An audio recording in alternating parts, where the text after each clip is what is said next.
Retrouve les Chacals en direct tous les mercredis à 21h sur Futur Radio. Et si tu aimes nos replays, abonne-toi, active la cloche et partage nos vidéos. Du coup, les amis, pour commencer, vous savez quoi ? Moi, je vais vous laisser vous présenter. Je vous laisse faire le boulot. Ah, le mec. Ah, donc on se présente au bout de 20 minutes d'émission, c'est ça ? Exactement, mais c'est parce que là, tard que jamais. Hein. C'est parce que là, on entre dans le vif du sujet. Voilà, là maintenant, c'est votre moment. On a joué, maintenant, on se présente. Donc, allez-y, je vous laisse bien sûr vous dire qui vous êtes, ce que vous faites sur YouTube, depuis quand, etc. Dites pas trop de trucs non plus, parce que ça répond aux questions d'après. Ouais, d'accord. Alors, on va essayer d'être clair et précis. Restons concis. Les Poulains, les frères Poulains, c'est... On est youtubeurs. Ouais. Et on aime bricoler. Ouais, super. L'émission la plus puissante de la Terre. Non, en vrai, on est Artus et Baptiste. On est deux personnes qui travaillons dans l'audiovisuel et on avait une passion, la passion de la construction. On inventait plein de choses tous les deux en tant que frères parce qu'on a la chance de s'entendre extrêmement bien depuis l'adolescence. Et puis, en fait, on a mixé un petit peu nos passions parce que moi, je suis un dingue de cosmologie, de technologie. Je suis un dingue de science en général, de technologie, et Artus qui est très bricoleur, qui était décorateur en cinéma en télé et théâtre, pardon. Exactement. Ouais. Et puis voilà, donc j'ai commencé du moins dans ce domaine-là. J'aurais pas la prétention de dire que j'étais officiellement, mais en tout cas j'ai commencé. Je bricolais beaucoup, je bricole depuis que je suis tout petit. Et comme disait Baptiste, il s'avère qu'on est frères. Et puis à un moment donné, je me suis intéressé à la science. Il s'est intéressé un peu au bricolage, à ce que je faisais. Et puis il se trouvait que je travaillais dans l'audiovisuel et qu'Artus aussi forcément en tant que décorateur, donc qu'on commençait un petit peu à connaître tout ça et on s'est dit allez, mettons ça en commun, et puis on a commencé à travailler ensemble professionnellement pour des tournages institutionnels ou de la fiction sur le web, etc. Et à côté on avait notre chaîne YouTube en loisir, et il se trouve que ce loisir est en train de devenir petit à petit notre activité principale puisque la chaîne marche et que c'est donc bientôt qu'on pourra vivre de notre passion. C'est super ça. C'est super, ouais. Voilà. Donc vous en avez un peu parlé il y a 2 petites secondes là, comme quoi vous avez commencé à bricoler très jeune. Cette passion, elle est venue d'un coup, c'était un peu plus... Enfin, comment ça s'est passé ? Pour le bricolage, moi c'est ancré chez moi, c'est-à-dire que vraiment à 2 ans j'avais déjà une petite scie sauteuse en main. Mes parents m'ont fait confiance, enfin nos parents m'ont fait confiance. Et moi ils veulent toujours pas, moi. Et puis voilà, c'est venu comme ça quoi. Artus c'est vraiment un natif du bricolage, donc c'est lui qui m'a vraiment permis de... Bon, on a dans la famille quand même, c'est comme beaucoup de familles, on a les grands-parents qui aimaient bien ça. Il y a toujours le petit établi de bricolage chez le grand-père d'un côté. Ça nous a quand même mis ça nous a mis la main à la pâte. Mais le vrai fan de bricolage à la base, c'est Artus. Moi, c'est plus les sciences et les tech, quoi. Et puis comme on disait tout à l'heure, démonter ces vieux ordinateurs, ces vieux Pentium. Et puis je jetais un coup d'œil souvent par-dessus son épaule quand il faisait de l'informatique. Et puis comme je disais tout à l'heure, c'est vraiment à l'adolescence que vu qu'on a 5 ans d'écart tous les deux, que lui commençait à avoir 13-14 ans et moi 18-19, qu'on a commencé à bosser ensemble, à avoir des passions qu'on a mis en commun, quoi, et du coup on s'est transmis mutuellement nos passions. Donc si c'est vraiment le groupe Les Frères Poulain, pour le bricolage ça fait presque 15 ans maintenant. Pour la petite anecdote, la chaîne s'appelle Les Frères Poulain et ça n'a rien à voir, enfin évidemment on est frères et on est poulains. Mais ça n'a rien à voir en fait avec le nom. C'est pas dit tiens comme on est frères on va être les frères Poulain, c'est cool, etc. Non, c'est à force de travailler ensemble que les gens disaient on va les Poulains, les frères Poulain, les machins, etc. C'était plus Baptiste et Artus, c'était les Poulains. Et si tu veux une anecdote vraiment pour le coup vraiment plus pointue, c'est que c'était sur un tournage de fiction avec François Descraques, le premier qui nous a appelé comme ça. On était en train de tourner et dit les frères Poulain le matin en arrivant sur le plateau. Et c'est vrai que c'est mais c'est trop stylé les frères Poulain. Et du coup on l'a gardé. Je sais même pas si lui est au courant que c'est lui qui a donné notre nom. C'est ça, c'était vraiment sur le chemin du retour. On avait dans l'idée de créer une chaîne YouTube et dans la voiture on cherchait des noms, mais des noms comme on dit tiens on prend Baptiste, on fait Artus, ça fait bâtard. C'est pas top. Et si au final la chose la plus simple ça serait les frères Poulain, puis ça nous cantonnait pas à seulement une activité comme si on appelait ça l'atelier. On aurait dû faire que des choses en rapport avec un atelier. Là les frères Poulain c'était large. Et puis juste avant je sortais depuis quelques mois d'une interview où j'avais reçu les Bogdanov en plateau dans une émission de télé.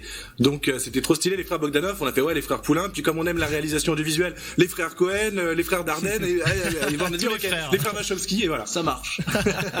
Vous savez tout. plus. Eh ben c'est un bien bel historique en tout cas. Alors Mathieu, Ouais. au lieu de boire. Alors, vous avez Je devais prendre sa bouteille d'eau, je fais. c'est bon.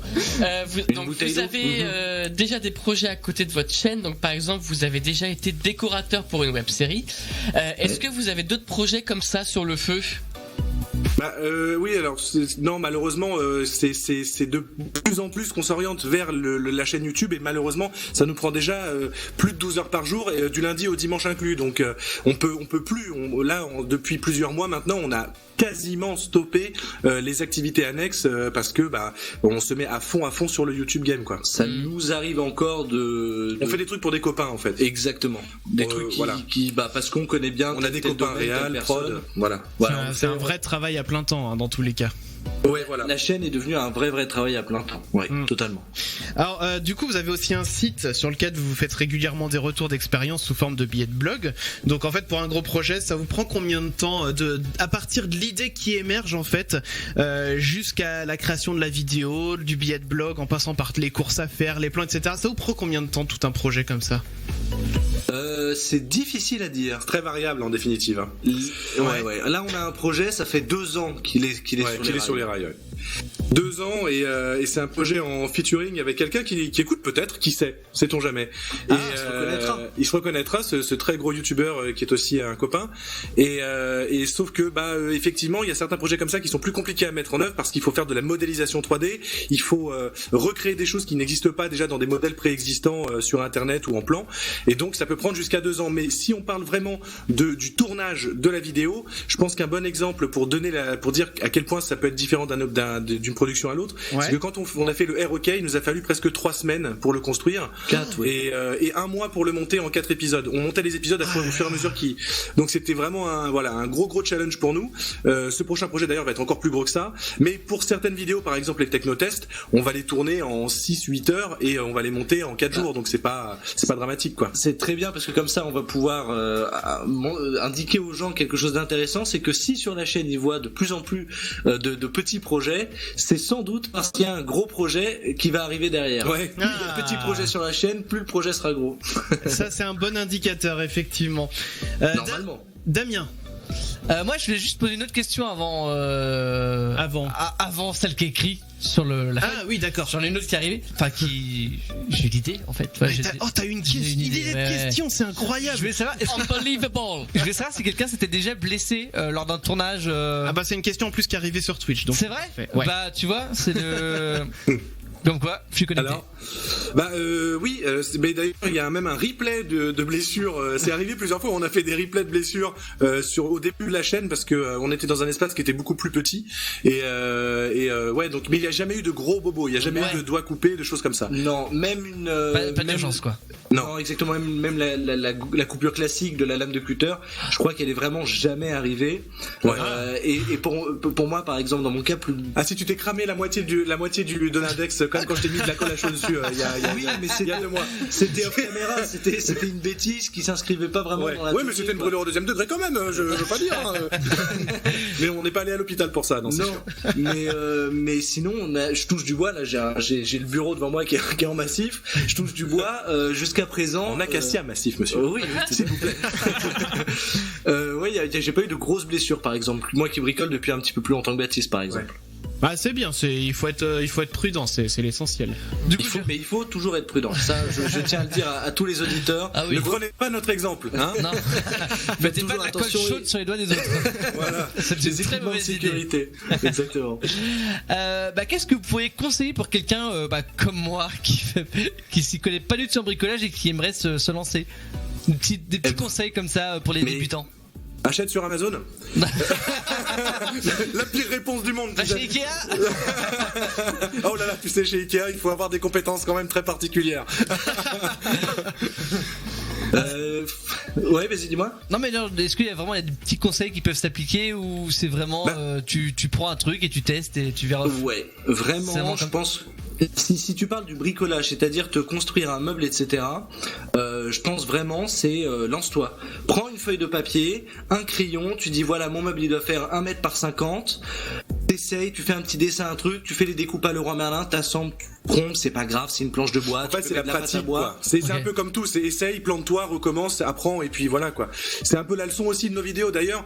C'est ce qu'on fait dans nos vidéos, et c'est marrant parce qu'on pensait pas du tout que ça allait être quelque chose qui allait être important pour les gens qui nous regardent, et c'est devenu vraiment une arlésienne, c'est très régulièrement que ça revient, c'est que quand on se plante, on le met et on l'indique, et on met pareil, c'est pas grave si on doit perdre 3 minutes de la vidéo en disant, ah, là, on s'est planté, on met les images où on s'est trompé, et où on se reprend, les gens nous disent en commentaire, putain, c'est trop bien, en fait, vous êtes pas des oufs, parfois vous vous plantez, et c'est trop stylé de voir que, il faut persévérer, quoi. Mais il faut se planter, c'est hyper important. C'est une excellente démarche, en tout cas, que vous faites, parce qu'au moins, c'est pas tout lisse, tout propre, et genre, on réussit le truc en 5 secondes, quoi. C'est vachement bien. Non, c'est vrai, hein. Quand on tourne, on le dit tout le temps.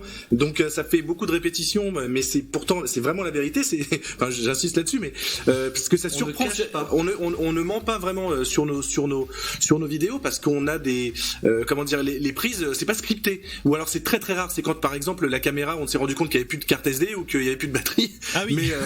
Mais on ne refait que très très très rarement les scènes. Voilà, tout se passe en temps réel, quoi.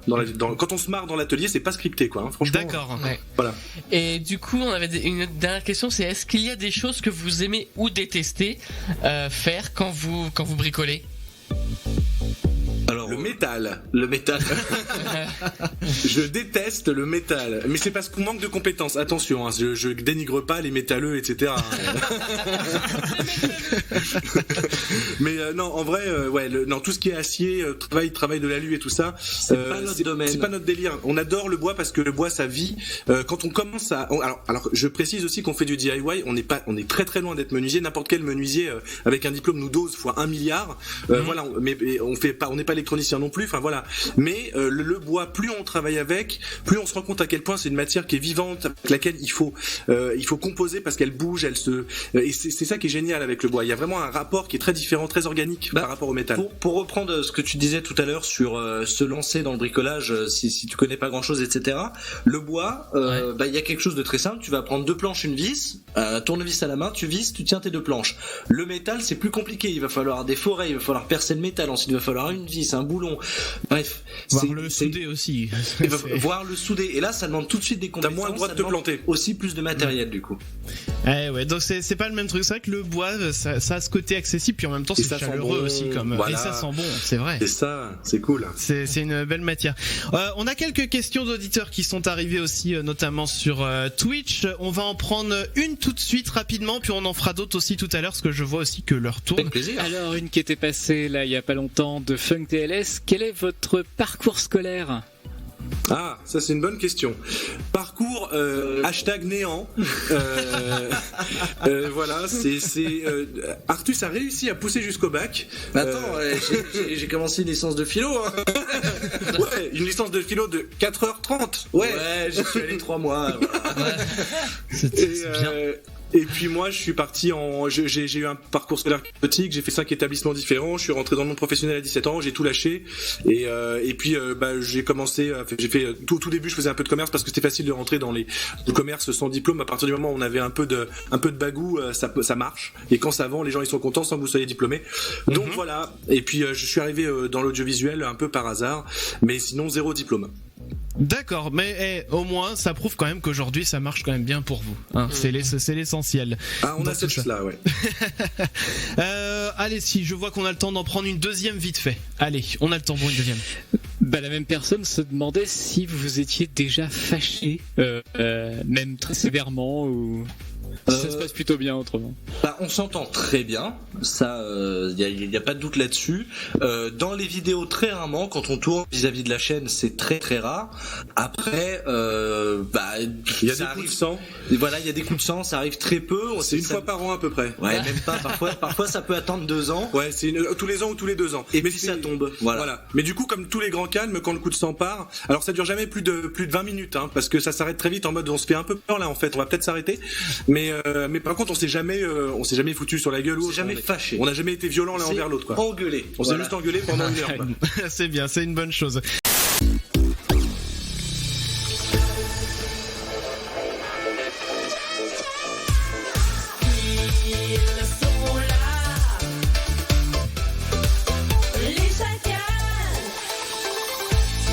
les chacals, il y a Damien, bonsoir Damien. Bonsoir Chris. Il y a Mathieu, bonsoir Mathieu. Bonsoir. Il y a Paul, bonsoir Paul. Bonsoir. Il y a Clem aussi, bonsoir Clem. Bonsoir. Et nous sommes en direct avec... nous sommes en direct aussi avec les frères Poulain qui sont avec nous ce soir. Bonsoir. Ça va bien, ça se passe bien. Toujours nickel. Cool, ça se passe Ravi bien. d'être avec vous les gars. Eh ben nous aussi on est vraiment ravis que vous soyez avec nous ce soir. Et alors justement on va prendre quelques questions Twitch avant de passer au Ça tourne mal. Alors je vais me tourner vers Paul, Clem, Paul. Vas-y Clem, commence. Allez Clem. On a Nico Mouk alors qui nous parlait de flipper et qui demandait les frères Poulain, avez-vous prévu de faire un flipper dans la continuité par exemple de la série Born Arcade Air Hockey? Ouais. C'est une question qu'on nous pose beaucoup. Alors, il faut savoir qu'un flipper, c'est d'une technicité absolument ahurissante parce que ça fonctionne entièrement en analogique. Et à moins qu'on fasse un flipper numérique, ce dont on a déjà réfléchi, c'est déjà énormément de travail. Donc, ça va arriver, mais je sais pas si ce sera pour cette année. On connaît bien les flippers en plus. Ouais. On a restauré plusieurs. Ouais, on en a restauré quelques-uns. On adore ça. Et c'est vrai, comme dit Baptiste, c'est très très compliqué. Mais ça pourrait faire partie en effet d'une série comme le air hockey, le basketball arcade. C'est des choses qu'on aimerait faire, mais bah le temps passe, les vidéos sont là et il faut rester dans le planning quoi. Effectivement. Une autre question d'auditeur. Alors du coup, tu as répondu tout à l'heure à la question de l'EPI par rapport au fait du DIY, mais lui il demandait est-ce que votre maison elle est connectée, est-ce que vous êtes vraiment vous dans les maisons connectées personnellement chez vous? Alors oui, on est dans une maison entièrement maison entièrement domotisée, en revanche sans assistant vocal. Les assistants vocaux sont réservés à l'atelier. Voilà. Parce qu'on n'a pas les comptes privés, les mails privés, les machins, et du coup c'est très bien comme ça. Voilà. Ça nous gêne pas trop de se faire écouter à l'atelier. À la maison, c'est un peu plus gênant. Donc Big Brother ne me dérange pas tant que je suis au travail. Allez, on a le temps pour une petite dernière question d'auditeur. On va en reprendre d'autres tout à l'heure. Ça se passe du côté de Clem, si je dis pas. Oui, c'est Clem. Je peux embrayer vite fait avec Funk TLS qui revient sur l'anecdote du Leroy Merlin. Donc, est-ce que dans la rue, ça vous arrive aussi qu'on vous reconnaisse de la même manière ou pas? Ouais, vraiment là, ça commence à arriver. Ça fait entre 6 et 10 mois que vraiment quand on se balade régulièrement en réalité ou quand on est au restaurant, les gens viennent nous voir, viennent nous saluer discrètement, nous dire en mode, hey, t'inquiète, je t'ai vu. Je vais pas t'embêter parce que t'es avec ta meuf, mais tranquille. Du coup, voilà. Mais en fait, ma meuf c'est ma mère. Et du coup, c'est les gens vraiment nous reconnaissent maintenant et du coup ça fait ultra plaisir parce qu'en plus et je dis pas ça pour faire vraiment style, c'est la vérité, on a une communauté qui est tellement ultra bienveillante, c'est génial parce que quand les gens viennent nous voir, ils sont toujours gentils, discrets et tout et c'est super cool. Donc n'hésitez pas à venir nous faire coucou quand vous nous croisez dans la rue, ça nous fait très plaisir tant que c'est fait gentiment quoi.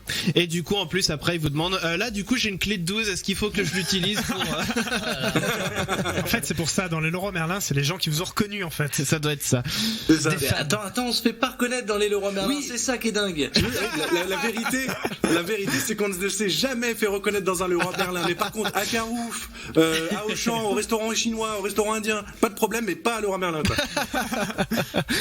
De notre côté, on voulait savoir déjà qui est-ce qu'on peut trouver à vous dans vos abonnements YouTube. Qui est-ce que vous regardez? Il y a beaucoup de personnes. En bricolage ou plutôt dans les autres YouTube? Globalement, en ce moment, je suis hyper branché de Linus Tech Tips. Ouais, génial. Ouais. C'est vraiment, je sais pas si vous connaissez, c'est un des plus gros YouTubeurs tech américains. Je crois que c'est un mec américain. Voilà. Il est canadien, le pauvre. Enfin, ouais. Il est des Amériques. Et c'est vraiment super la philosophie dont il maintient sa chaîne, sa progression et aussi comment il arrive à faire évoluer son contenu. Ouais. Et maintenant il se met à faire du DIY. Donc là par exemple il a fait un ventilateur Dyson ordinateur. Voilà, ça m'intéresse. Avant la chaîne m'intéressait, mais elle m'intéresse de plus en plus. Donc voilà, Linus, évidemment, parce que on est copains dans la vie, on a Dr Nozman. Obligé. Ouais. Le gros youtubeur scientifique, voilà. Moi, je suis un ouf de Dirty Biology, qui est un copain aussi, mais oui, que je trouve génial. J'adore Léo, et humainement et aussi dans son travail. Et puis, qu'est-ce qu'on pourrait citer comme chaîne tech? Bon il y a Eliox qui fait quand même un super boulot depuis un moment. Il y a Artus, il doit avoir un youtubeur américain là qui lui arrive. Regardez notre FAQ, c'est le mec qui veut pas répondre à la question. Il y a rien de pire. Regardez la vidéo qu'on a fait dessus. Hein. En décembre, on cite des nouvelles chaînes. Mais ouais, voilà, il y a vraiment plein de contenu, du contenu scientifique aussi. Il y a Kurzgesagt en allemand, mais c'est In a Nutshell en anglais aussi, en chaîne scientifique, qui est incroyable. Et sinon, pour ceux qui aiment l'impression 3D, Maker's Muse, c'est une merveille. Voilà, c'est ça. Et sinon, super podcast, Les Chacals. Voilà, je regarde. C'est mignon. Et alors, parmi tous ces abonnements, il y en a avec qui vous aimeriez faire des collabs? Il y en a avec qui on va faire des collabs, les gars. Ça c'est petite info croustillante. Ah, moi, Les j'aime bien. chacals. Il y a 3 ou 4 collabs avec 3 ou 4 youtubeurs différents qui peut-être vont aboutir. En parlant collab, n'oubliez pas de vous abonner à cette merveilleuse chaîne qui s'appelle Henry Iax et bien évidemment, voilà, qui est aussi un super youtubeur de DIY. Du coup, bah tiens Damien. Moi, je voulais savoir si on voulait soutenir votre travail, si on veut vous montrer qu'on porte de l'intérêt à ce que vous faites. Comment on peut faire? Est-ce que vous avez pour faire des dons, par exemple, des pages Tipeee ou autres? Il y a le partage avant tout déjà pour faire connaître la chaîne et puis plus on progresse c'est la meilleure façon de nous faire évoluer, c'est le partage et puis voilà, avec le bon petit mot qui va bien. Cool. Mais effectivement on a des pages Tipeee, les frères Poulain, on a le bouton rejoindre sur YouTube aussi qui nous permet de maintenir un petit peu la chaîne à flot aussi, parce que c'est vrai que les revenus publicitaires sur YouTube, sur les chaînes petites entre guillemets comme la nôtre, c'est pas non plus voilà, on n'en vit pas encore hein. Et voilà, je pense que c'est à peu près tout. On a un Utip aussi mais on s'en occupe pas beaucoup malheureusement, mais ouais, c'est le réseau classique quoi. On a nos objectifs sur Tipeee qu'on essaye d'atteindre et sinon le partage, l'abonnement, c'est vraiment ce qui fait le plus plaisir, c'est ce qui permet de faire grossir la chaîne quoi. Le clap, comme dirait Bruce d'y penser, c'est commentaire, like, abonnement, partage. C'est tout à fait. C'est le credo de YouTube, hein, j'ai envie de dire. Ouais. Abonnez-vous à Bruce aussi, il y a des choses qui vont arriver. Mais bien. On n'est pas au courant. Petite. En fait, c'est. Non, j'ai pas dit qu'on faisait une collab forcément. Non, mais dis juste ça. Mais c'est vrai on a des youtubeurs qui teasent les chaînes YouTube de d'autres personnes. C'est génial. Genre, abonnez-vous à machin, il va sortir une vidéo dans 6 mois, ça va être génial. C'est ça. En plus, c'est vrai. Non, mais c'est on vrai est à la radio, faut bien teaser un peu. C'est vrai que Bruce en plus reprend de l'activité, donc moi j'aime bien. Je suis sa chaîne YouTube à fond. On avait fait des collabs avec Bruce sur sa chaîne. Vous pouvez me retrouver. Hein. On a une série de 5 vidéos ensemble sur sa chaîne YouTube. Alors attends, c'était pas avec les Breaking Balls. Mais oui, c'était nous dedans. Mais oui. Ah oui, c'était moi. Mais oui, j'avais oublié les Breaking Balls, c'était vachement bien. C'est l'époque où j'étais chroniqueur scientifique. Et c'était qui les chefs décorateurs de la théorie des balls? Ah bah ça devait être vous, j'imagine. Voilà. Oh là là, mais oui, ça remonte à loin. D'où des cracks en fait. Oui, entre autres, ouais. Exactement. Ah, il y a tout un réseau là, tu vois. Ouais. On a mis le doigt sur quelque chose. Les amis, on va prendre aussi quelques questions qui viennent des auditeurs. On va continuer de les lire au fur et à mesure. Je vois qu'il y en a qui sont arrivés. Clem, est-ce qu'on peut faire un petit topo là-dessus? Alors, tu me demandes Twitter d'abord? Twitter, ouais, par exemple. Ouais. De la part de Mimoso qui demandait Mimoso. Qui parmi vous a le plus d'idées? Alors là, c'est 50-50. Surtout en plus depuis qu'on est à l'atelier, qu'on a vraiment ce lieu à nous. Maintenant, on arrive le matin et c'est parti. On est dans le bureau bombarde. Et ça bombarde, ça discute, ça échange, ça améliore les choses, etc. Donc, après, on a le gros défaut d'arriver à l'atelier, de commencer à bosser. Donc il y a Jim, le monteur aussi, et qui est souvent là un peu plus tôt que nous parce que lui, il a du dérush à faire, il a des choses comme ça. Et avec Artus, comme on est des couches très très tard, au point d'en être des couches tôt, c'est-à-dire on parle de 4-5 heures du matin. Au final, c'est une fois qu'on a fini la journée, vu qu'on n'a pas eu le temps de parler des idées, on les a entre minuit et 5 heures. Donc c'est un peu complexe, mais c'est toujours sympa. Je suis d'accord, c'est là où on est le plus efficace. Quand tout le monde dort, au moins on n'a pas de sollicitation extérieure. C'est le meilleur moment pour avoir des idées la nuit. Parfaitement, je comprends très bien les gens qui aiment la nuit comme nous, parce que il y a une espèce de quiétude dans la nuit qui est assez incroyable, et c'est vrai que c'est top quoi. Ouais, je suis un peu pareil que vous. Ça stimule. Ouais. Les amis, on va continuer de prendre les questions d'auditeurs, mais avant cela, on va s'écouter Avamax sur Future Radio. Avamax, alors par contre, elle ne bricole, mais alors pas du tout. Autant tout à l'heure, l'autre, lui, il te fait un petit réparation là. Ça y est, c'est fait. Ouais. Autant Avamax, la différence entre un tournevis et un gigot d'agneau, elle le fait pas. Pourtant, elle est végétarienne, hein. Et pourtant. On s'écoute Avamax tout de suite sur Future Radio avec Salt et on revient derrière. On se fait un petit qui est qui. Allez, les amis, faisons un petit qui est qui des familles. Le qui est qui, c'est simple, c'est on va poser des questions aux frères Poulain en mode qui est le plus ou qui est le moins avec un adjectif derrière. Et bah du coup, je vais commencer. Et alors, parmi vous deux, qui est le plus geek? Commençons soft. Égalité, hein? Égalité, je pense, ouais. Égalité, c'est vrai. Ouais. 50%. Ouais. Peut-être plus de connaissances tech de mon côté, mais en termes de geekerie pure, non, égalité. D'accord, très bien. Qui est le plus maladroit? Ah bah c'est moi. Là pour le coup Baptiste. Ouais. J'ai rien eu à dire. Hein. Non, c'est vrai. C'est vrai. Je suis moins Manuel qu'Artus, ouais, c'est clair. Ok, très bien. Clem. Alors, qui est le plus radin? Bon, alors aucun de nous deux, je pense. Ouais. Alors là vraiment pas. Ouais, non, il y a pas un poil de radinerie chez nous, je pense. Après, c'est bien.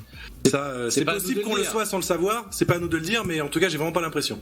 Non, mais c'est bien. C'est très bien. Qui est le plus flemmard?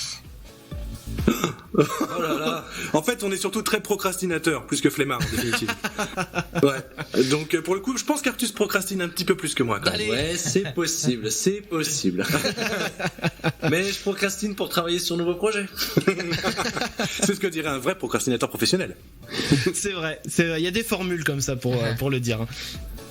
Funk qui nous demande qui est le plus perfectionniste. Artus. Ouais, c'est possible. Oui, Ouais, oui, c'est vrai. Artus aussi. Moi, parfois, je vais quand on passe vraiment 2 heures sur un tout petit détail que je sais que personne ne verra. Parfois, au bout d'un moment, je lâche l'affaire. Lui, il peut rester et faire une nuit blanche là-dessus. J'essaye au maximum de ne pas que satisfaire le fait que la vidéo est bien, mais le fait que le produit qu'on fait, il nous corresponde aussi à nous IRL, tu vois, dans la vraie c'est vie. vrai. Voilà. Donc pour le coup, Artus. Ok, très bien. Parmi vous, qui est le moins ponctuel? Moi, je dirais. Encore Artus. Ça va avec la flemmardise peut-être. Peut-être un petit peu. Non, je suis un peu flemmard peut-être. Procrastinateur, on a dit. Voilà. On en a parlé tout à l'heure, mais qui est le plus créatif? Il y a une question sur ça. il me semble. Oui, c'est Mimoso qui a demandé qui a le plus d'idées, mais en soi, ça peut être créatif aussi dans les solutions, peut-être finalement. Ah non, pour le coup là, je pense que c'est kiff. Chacun son domaine. Je vais avoir plus de créativité, pareil, sur certaines choses un peu tech. Artus sur certaines idées, certaines choses, certains mécanismes à mettre en place parfois. Donc non, c'est kiff. C'est juste que les domaines sont différents. Okay. D'accord. Clem. Eh ben, qui est le moins organisé? Je pense que ça serait moi, mais j'ai pas l'impression que l'atelier, on est quand même tous les deux dedans. Ouais. Donc d'une certaine manière, l'un dans l'autre, on est tous les deux pas très organisés à ce moment-là. Ouais. Pour le coup là, c'est sur les deux que ça va. Qui est le plus boomer? Ah bah c'est moi le plus vieux, donc j'imagine que je suis le plus boomer. Je suis le plus vieux réac, c'est sûr. Après, c'est aussi dans la tête. Oui, C'est voilà, ça, exactement. dans la tête. Moi je suis jeune dans ma tête, messieurs, dames. C'est tout ce qu'il faut savoir. Le Péli qui nous demande qui est le plus dalleux. Dalleux dans quel sens? Dans le sens vraiment fin manger? Voilà, c'est ça. Je fais 115 kilos, Artus en pèse 70. Merci, bisous. Quelle transparence nous avons avec vous ce soir, c'est incroyable. Après, il y en a qui mangent très très peu et qui grossissent rapidement, et d'autres qu'on appelle les enfoirés. Oui, c'est ça. Et je énormément. déteste, Artus, je te le dis ce soir, je te déteste parce qu'on mange quand même 99,9% de nos plats ensemble. Et j'ai l'impression quand même qu'il y a un petit déséquilibre entre les deux. Non, tu te trompes, c'est-à-dire qu'on mange pareil, mais en plus je prends du saucisson. Oui, en plus, il bouffe de la charcuterie, cet enfoiré, et il n'a pas les artères bouchées, merde. Enfin, les artères bouchées, on verra ça quand j'irai voir. Moi, je fais un bilan, on me dit, on va vous mettre en soins palliatifs, monsieur. Hein. Vous n'avez plus de foie, vous n'avez plus de rate, vous n'avez plus de veines. Qui parmi vous deux est le plus fêtard? Plus moi, je pense, mais plus pour des raisons qui sont un peu perso, mais je suis peut-être un peu plus fêtard. Ouais, ça dépend. D'accord. On est souvent à l'atelier très tard de toute façon. Oui, ça c'est sûr. Ouais, effectivement. Qui est le plus râleur? Quand vous C'est moi. bricolez par exemple. Baptiste. Ouais. Ouais, moi je râle. Dégoût tellement à répondre à. Mais j'adore ce truc. J'adore dire que je suis râleur. Ouais, j'adore dire que je suis un gros con et que t'es un mec sympa. Non, je suis un râleur, moi. Moi, je suis un vrai râleur. Je suis un vrai râleur, mais alors pour le coup, pas méchant du tout, mais je râle. Ouais. D'accord. Clem, ensuite. Un sujet que vous avez pas mal abordé, donc qui c'est qui se couche le plus tard? Kiff. Kiff. couche à la J'ai mer. peut-être tendance Sauf à quand me il y a le coucher plus tard. Voilà, quand il y a le petit truc perfectionniste qui fait bien chier à 3h du matin. Bon, moi, ouais. à 4h45, je dis, j'y vais. Arthur, il dit, non, je ne dors pas. Là-dessus, le lendemain, quand il se réveille sur son téléphone, il y a 35 notifications. Voilà. Qui est le moins sobre? C'est moi, on est en sur ce une moment. belle égalité. En ce Ouais. moment, un peu plus Baptiste, Mais on est sur une belle égalité. On picole un peu trop. On rappelle que l'abus d'alcool est dangereux pour la santé. Pour la santé. Absolument. Mais c'est quand même bon. Ensuite, Paul. Qui est le plus dragueur? Alors alors là, je kiffe. ça dépend des circonstances. Ouais, ça dépend des circonstances, ouais. On n'a pas du tout les mêmes goûts en nana, je pense, d'ailleurs. Non. Et ça c'est une chose qu'on ne partage pas. Oui, c'est ça. Et enfin le dernier, qui est le moins sportif? Oh là, il y a une belle égalité aussi. Hein. Ouais. Sauf qu'il y en a un qui grossit et pas l'autre. Mais de toute façon, on la connaît tous, la vraie solution à ça. C'est qu'il y en a un qui va plus souvent aux toilettes que l'autre. Voilà, c'est tout. C'est ça. Tout à fait. Il y a deux façons d'éliminer, en faisant du sport et en allant aux toilettes. Tout simplement. Alors je dirais pas qu'il y en a un qui passe 4h30 par jour aux toilettes, mais c'est pas moi. Après, est-ce que vous arrivez à faire la différence entre les deux voix? Vous dites que je suis chiant, c'est ça? Paul, tu voulais dire? J'allais justement dire qu'on peut faire du sport aux toilettes après. Oula. Mais alors, c'était pas la question. C'est compliqué. Après, il y a quand même faut dire qu'un panneau de contreplaqué de 16 mm de 2,50 m par 1,20 m, ça fait son poids aussi, hein. Donc il y a du sport dans l'atelier des frères Poulain. C'est vrai qu'on se dépense, par contre, on fait pas de sport mais on se dépense, ça c'est clair. Il y a pas de sponsor Décathlon, hein, il y a juste les planches de bois. Il y a pas de sponsor Leroy Merlin, un truc comme ça. On aimerait bien, mais ils nous ont toujours envoyé chier. Allez voir la concurrence, allez voir Casto. Pareil. Va falloir se faire sponsoriser. Il reste Monsieur Bricolage. Bon, c'est vrai, on pourrait essayer. On va prendre les questions d'auditeurs aussi qui arrivent aussi par SMS, sur Twitch, sur Twitter. Eh bien, Clem, je te laisse la parole. Sur Twitter, on a Watt qui nous a posé 2 questions. On peut commencer par la première qui vous demande si vous êtes plutôt Arduino ou Raspberry. Oh, on est plutôt en ce moment ESP8266. Alors, laisse-moi t'expliquer mon petit gars ce que c'est qu'un ESP8266, si vous ne le savez pas. C'est un Arduino Wi-Fi, on va dire. Ouais, on est là où le projet nous porte. Ouais, exactement. C'est-à-dire que, disons, le Raspberry, oui, c'est complémentaire. Le Raspberry, par exemple, dans le cadre des dernières vidéos, il fait tourner la box domotique, les Arduino font tourner les servomoteurs et les ESP communiquent en Wi-Fi. C'est un écosystème. Voilà. Alors, donc ni l'un ni l'autre. Je vais juste me permettre de préciser pour ceux qui découvrent aussi, Arduino Raspberry, en gros, c'est des petites cartes électroniques qu'on peut programmer pour mettre dans des montages de bricolage, tout simplement. Et pour rajouter une petite anecdote, il faut savoir que un Arduino, même le moins puissant d'aujourd'hui, est 1000 fois plus puissant que celui qui a envoyé la première fusée sur la Lune. Et ça, oui, mine de rien, c'est incroyable. C'est comme quoi les temps avancent aussi. On avait une autre question aussi de Watt, je crois, Clément. Alors la deuxième, c'est plutôt soudure ou plaque d'essai électronique. Oh, plutôt plaque d'essai. Ouais. Des breadboards, quoi. Ouais, des plaques d'essai. Ouais, carrément. Petite confidence, je vous assure, on évolue sur plein de choses à l'atelier. On apprend maintenant à faire des trucs en 3D sur Fusion 360, etc. Mais ça fait 15 ans que les soudures ne tiennent pas. Ça ne marche pas. Ah bah bravo. Et un jour, il y a 2 ans, pour Noël d'Artus, je lui dis, vas-y, j'achète le fer à souder, tu vois. Je mets un demi-salaire dedans, un demi-SMIC, tu vois. Et je lui dis, tiens, mon frère, sois heureux et va. Et on l'a allumé, le truc ne marche pas. Ça ne soude rien. On n'en peut plus. Aidez-nous. Eh ben, c'était pas assez cher. Ah bon? Bah pourtant un demi-SMIC, ça fait quand même déjà beaucoup d'argent. Alors que le truc à Lidl qui coûte 10 balles, ça se trouve il marche bien, tu vois. Et bien souvent les produits Lidl, on est très étonnés pour le prix, ouais. C'est vrai. Mais en vrai, en bricolage, franchement. J'avais acheté un fer à souder quand j'étais jeune, il y a 15 ans et tout, pour une dizaine d'euros. Et il marche toujours très très bien, et je l'ai encore et tout. Il faut savoir que certains produits Lidl sont en réalité des produits Bosch qui sont rebrandés.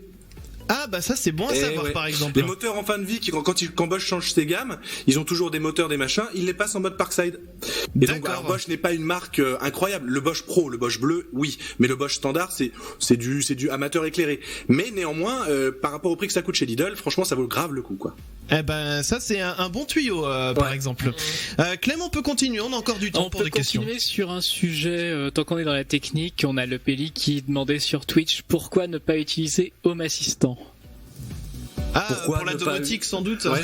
Pourquoi ne pas utiliser JDOM? Pourquoi ne pas utiliser OpenHAB? Domotics? Pourquoi ne pas utiliser OpenHAB? Pourquoi ne pas utiliser C'est comme si tu disais pourquoi pas utiliser macOS alors que t'es sous Windows, ou pourquoi pas utiliser Linux. C'est des systèmes d'exploitation, ils ont des fonctionnalités différentes. Enfin, ils font globalement la même chose, c'est-à-dire qu'ils administrent un OS, mais enfin ils sont un OS, mais en même temps, bon bah c'est juste une façon d'utiliser différente.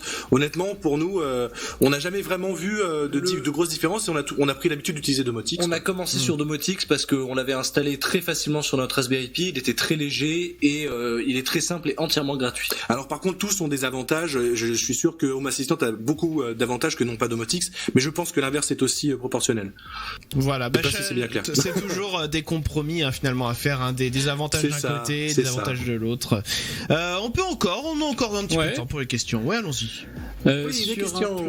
Sur un plan personnel, Funk sur Twitch qui demandait si vous aviez des compagnes ou compagnons dans la vie, et si du coup c'était facile à cumuler avec toutes les activités que vous avez du coup. Alors, pour le coup, on va rester sur un peu de discrétion, parce que je pense qu'on est suffisamment en personnage public comme ça, entre guillemets quoi. Avec vous avez la tout à chaîne fait YouTube. le droit, Oui, totalement. Mais en plus, c'est pas une question gênante ou quoi que ce soit. C'est vraiment là pour le coup, c'est juste qu'il faut bien garder un petit peu de vie privée, tout simplement. Vie privée, très bien. Très bien. Avec une chaîne YouTube, on a suffisamment d'exposition. J'imagine bien, oui. On a cette chance. Encore une petite dernière question. C'était même pas sa dernière, puisqu'il nous avait aussi demandé. Donc, on pose des questions. Sur un autre sujet, est-ce que vous avez déjà refusé des sponsoring qui vous seraient semblés inappropriés avec vos valeurs? Ah oui, on en a refusé beaucoup. Même parfois, dernièrement, un sponsoring que j'ai refusé difficilement parce que vraiment j'avais très envie de bosser avec eux. Wix. Et du coup, leur contrat ne nous convenait pas parce que c'était vraiment pas fidèle à nos valeurs. Donc on leur a dit gentiment, les gars, voilà, nous on vous propose ça. Ils nous ont répondu non, c'est comme ça, et on a dit ok, tant pis. Bon. C'est du coup, j'en profite. Désolé, ça va peut-être prendre un petit peu de temps, mais comme ça, on peut vraiment le dire clairement. On essaye d'appliquer l'esprit qu'on a sur la chaîne et on essaie de faire transpirer au travers des vidéos. C'est vraiment celui qu'on essaie d'avoir et qu'on a dans la vraie vie. Donc on essaie d'avoir avec les partenaires, c'est-à-dire qu'on essaie au maximum que ça coule le plus possible et que ça soit le plus simple en fait. Donc si c'est trop galère, on préfère dire non quoi. D'accord, non, mais vous avez tout à fait raison. Et puis comme ça, si jamais il y a sait-on jamais des partenaires qui aimeraient vous contacter, qui écoutent, au moins ils sont avertis. J'ai envie de dire. Mais pour le coup, on adore les partenariats, on en a besoin pour faire vivre la chaîne, et on en accepte plein quoi. Exactement. Mais il faut vraiment que il y a un faut que ça marche des deux côtés quoi. Et cette liaison du coup avec les partenaires, avec cette transparence là qu'on essaye d'avoir, ça fait qu'en définitive ça marche. Enfin, on trouve beaucoup mieux, c'est beaucoup plus fluide quand on discute avec eux. J'imagine bien, oui, ça c'est sûr.